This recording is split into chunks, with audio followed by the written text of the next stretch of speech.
मेरे मुल्क के हिंदुस्तान मुल्क के मुस्लिम अवाम के अल्लाह के बंदे, अस्सलाम वालेकुम व रहमतुल्लाहि व बरकातुहू।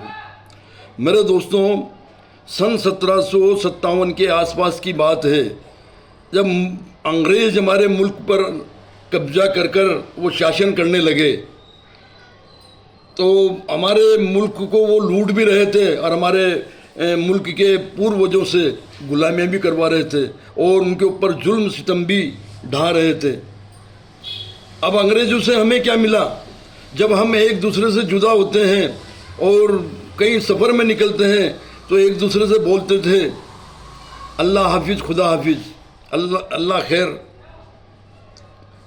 अल्लाह हाफिज़, खुदा हाफिज़, ये बोलते थे।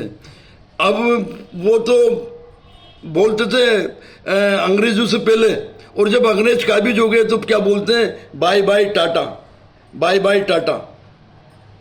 कभी जन्म दिवस का कोई जिक्र नहीं था। अंग्रेज़ों के शासन में आने के बाद जन्म दिवस मनाने लग गए। हर सिंपल से सिंपल नागरिकों का भी जन्म दिवस मनाने लग गए, जन्मदिन मिला, बाय बाय टाटा मिला। फिर चलते रहे। जब अंग्रेज हुकूमत कर रहे थे, शासन कर रहे थे, जुल्म सितम कर रहे थे, देश को लूट रहे थे, तो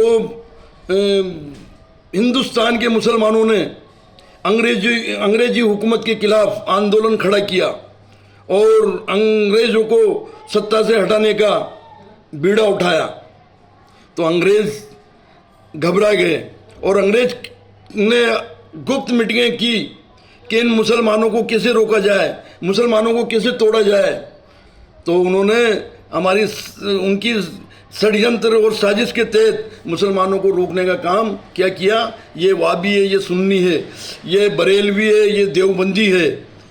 हमें शिया सुन्नी में, बरेलवी देवबंदी में उलझा दिया और वो आज भी हम उलझे हुए हैं।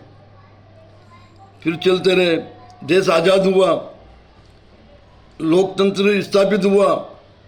55 साल कांग्रेस का शासन अच्छा चला और 55 साल कांग्रेस के शासन के बाद 5 साल का शासन अटल बिहारी जी वाजपेयी का आया।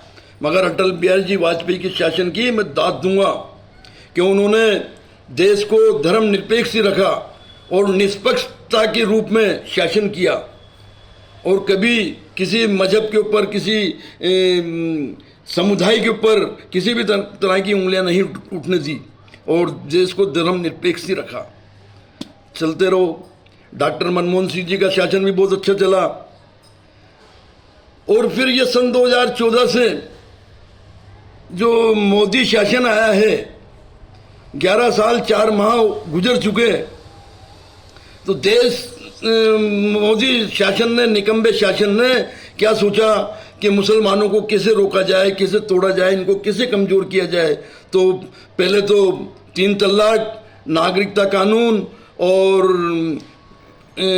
लव जिहाद और गाय के नाम पर मुस्लिम बेकसूर लोगों को मरवाने का काम, जो उन असामाजिक तत्वों के खिलाफ कोई कार्रवाई नहीं होने दी, ये मामला चलता रहा, बढ़ता रहा। फिर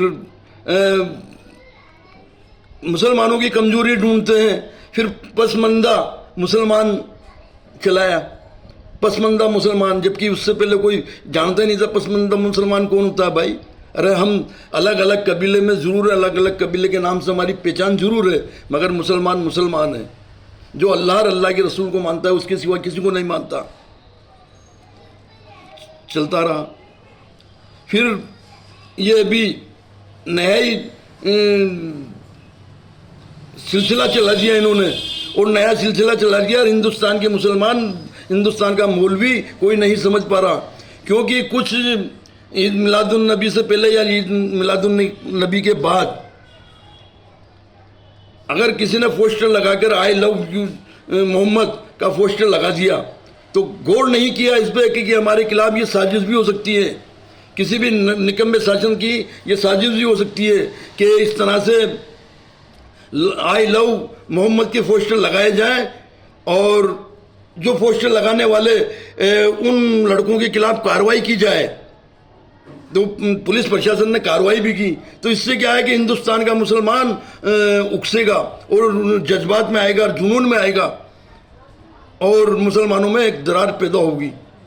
जबकि आई लव मोहम्मद, अरे खुदा के बंदो, आई लव अंग्रेजी शब्द है, ये हमें कमज़ोर करने का काम है, ये हमें तोड़ने का षड्यंत्र है, हमारे में फूट पैदा करने का कि सोची समझी साजिश है। आई लव क्या होता है?